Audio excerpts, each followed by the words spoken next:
Welcome to the Wonderland Stories. تو بچوں تیار ہو جاؤ ایک شاندار مہم کے لیے جو بھری ہوئی ہے راز، خطرات، دیووں اور ڈریگن سے۔ آج ہم بند صندوق کے سفر کی سنسنی خیز کہانی سننے جا رہے ہیں، جہاں ایک بہادر مسافر سندباد اپنے سب سے جرأت مندانہ سفر کے دوران ناقابل یقین واقعات کا سامنا کرتا ہے۔ گھریلو سکون سے لے کر وحشی جزائر اور دہاڑتے سمندروں تک، یہ کہانی پرجوش اور سنسنی سے بھری ہوئی ہے۔ تو توجہ مرکوز رکھو اور دھیان سے سنو، کیونکہ یہ کوئی عام سفر نہیں ہے۔ بہت سے تکلیف دہ سفر کے بعد سندباد آخرکار اپنے وطن واپس لوٹ آیا اور فیصلہ کیا کہ اب وہ دوبارہ کبھی نہیں نکلے گا۔ وہ جو خطرات اس نے جھیلے تھے ان کے بعد وہ سکون چاہتا تھا، مگر اندر کی بے چینی نے دوبارہ سر اٹھایا۔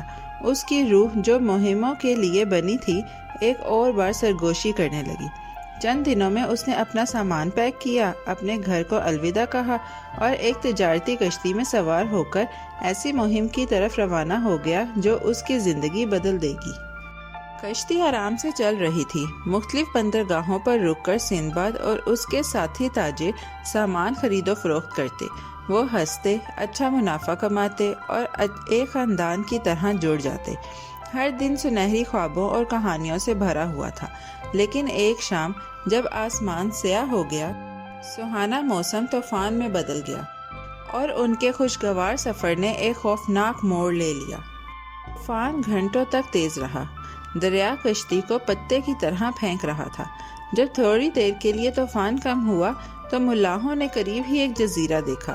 کیپٹن کا چہرہ ماند پڑ گیا۔ اس نے سب کو خبردار کیا، یہ جزیرہ خطرناک ہے، یہاں کے لوگ جنگلی ہیں اور بندر کی طرح دکھتے ہیں، ان کے خلاف مزاحمت نہ کرو، یہ پرتشدد ہو جاتے ہیں۔ عملے کے پاس کوئی چارہ نہیں تھا سوائے اس کے کہ وہ اس کی بات سنے۔ کشتی نے لنگر انداز کیا اور تب ہی افراتفری شروع ہو گئی۔ سے ہی کشتی ساحل پر پہنچی، ہزاروں بندر نما انسان کشتی پر چڑھ آئے۔ زور زور سے آوازیں نکالتے ہوئے انہوں نے کشتی پر قابو پا لیا۔ انہوں نے کسی کو نقصان نہیں پہنچایا، لیکن عملے کو کشتی سے اترنے پر مجبور کر دیا۔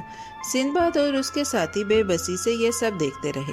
جب کشتی کو ساحل کی طرف کھینچ لیا گیا، اب نہ کوئی پناہ تھی، نہ جاننے کا کوئی طریقہ کہ کیا کرنا ہے، اور یہ ایک محفوظ جگہ کی تلاش میں نکل پڑے، جہاں درختوں کے درمیان ایک دور دراز پتھر کی عمارت نظر آئی۔ عمارت باہر سے خالی نظر آتی تھی، لیکن جب وہ اندر داخل ہوئے سندباد کو ایک سرد سی ہلچل محسوس ہوئی۔ اس نے ایسی جگہوں پر رہنے والے ایک بھیانک دیو کے بارے میں سنا تھا۔ جیسا کہ وہ ڈرا ہوا تھا ویسا ہی ہوا۔ سورج غروب ہونے کے بعد وہ دیو واپس آیا۔ وہ ایک درخت کی طرح لمبا تھا، اس کی آنکھیں انگاروں کی طرح چمک رہی تھیں۔ اس نے ہر شخص کا معائنہ کیا، ایک شخص کو چنا اور اسے آگ پر بھون کر کھا گیا۔ باقی لوگ دہشت میں منجمد ہو کر بس یہ سب دیکھتے رہ گئے۔ رات وہ دیو واپس آ کر ایک اور شخص کو کھا جاتا۔ سندباد جو بہت خوفزدہ تھا ہمت نہیں ہار رہا تھا۔ ہمیں کچھ کرنا ہوگا ورنہ ہم سب کھائے جائیں گے، اس نے سرگوشی کی۔ اس نے جلد ہی ایک ہوشیار منصوبہ تیار کیا۔ ایک گروپ لوہے کی چھریوں کو آگ میں تپائے گا، دوسرا صندوق کی لکڑی کے تختے ڈھیلے کرے گا اور تیسرا دروازہ کھولنے کی کوشش کرے گا۔ اس رات جب دیو سو رہا تھا، وہ سب اس کی آنکھوں میں چھریوں سے وار کرتے ہیں اور لکڑی کے تختوں کے ساتھ اندھیرے میں فرار ہو جاتے ہیں۔ دیو اتنی آواز سے چیخا کہ اس کی آواز جزیرے پر گونج گئی۔ اندھا ہوا دیو غصے میں باہر نکل آیا۔ سندباد اور اس کے ساتھیوں نے ان تختوں کو ایک کشتی میں جوڑا اور سمندر کی طرف دھکیل دیا۔ جیسے ہی وہ کشتی میں سوار ہو کر آگے بڑھنے لگے، انہوں نے ساحل پر دو اور دیو کو دیکھا جو اپنے زخمی ساتھی کی مدد کے لیے دوڑ رہے تھے۔ ان تینوں نے ان پر دھاڑ کر ان کا پیچھا کیا، لیکن سندباد اور اس کے ساتھیوں نے اپنا تمام زور لگا دیا اور اتنا تیز اپنی کشتی چلائی کہ جزیرہ ان کی آنکھوں سے اوجھل ہو گیا۔ سمندر میں کئی دنوں کے بعد انہیں ایک اور جزیرہ نظر آیا۔ یہ پرامن دکھائی دیتا تھا، جہاں خوشبودار پھل اور صاف پانی موجود تھے، لیکن رات کے وقت ایک عجیب سرسراہٹ نے انہیں جگا دیا۔ ایک خوفناک ڈریگن درختوں کے درمیان سرک رہا تھا اور ایک آدمی کو کھا گیا۔ سب لوگ چیخ پڑے۔ وہ صبح تک چلا گیا لیکن رات کو واپس آ کر ہر رات ایک اور کو کھا جاتا۔ یہ سلسلہ جاری رہا یہاں تک کہ صرف سندباد باقی بچا۔ فوراً سندباد نے وہ لکڑی کے تختے استعمال کر کے ایک صندوق بنایا۔ اس میں پھل اور پانی ڈالا، خود کو اس میں چھپایا اور اسے اچھی طرح بند کر لیا۔ اس رات ڈریگن اس کے قریب آیا مگر وہ صندوق کھول نہ سکا۔ غصے اور کنفیوژن میں وہ آخر کار وہاں سے چلا گیا۔ دل میں امید کے ساتھ سندباد نے خود ساختہ صندوق میں سمندر کے حوالے کر دیا، گھر اور سلامتی کا خواب دیکھتے ہوئے۔ کئی دنوں بعد ایک تاجر کشتی نے سمندر میں تیرتے ہوئے صندوق کو دیکھا۔ عملے نے اسے کھولا اور اندر سندباد کو کمزور مگر زندہ پایا۔ انہوں نے اس کا خیال رکھا اور وعدہ کیا کہ وہ اسے گھر لے جائیں گے۔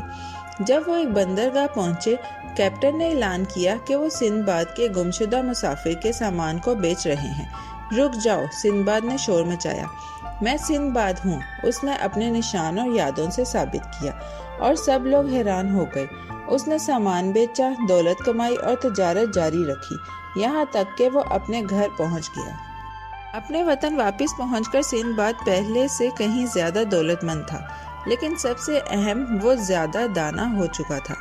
اسے احساس ہوا کہ سچا خزانہ صرف سونا اور سامان نہیں ہوتا، بلکہ یہ بہادری، دوستی، ہوشیاری اور ہمت نہ ہارنے میں ہے۔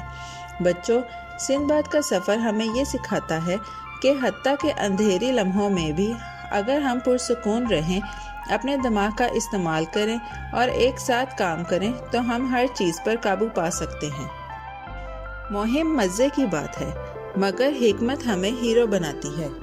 پیارے بچوں، کیسی لگی آپ کو یہ کہانی؟ ایسی ہی مزیدار کہانیاں سننے کے لیے ہمارے چینل کو لائک، سبسکرائب اور شیئر کرنا مت بھولیے گا۔ Bye bye.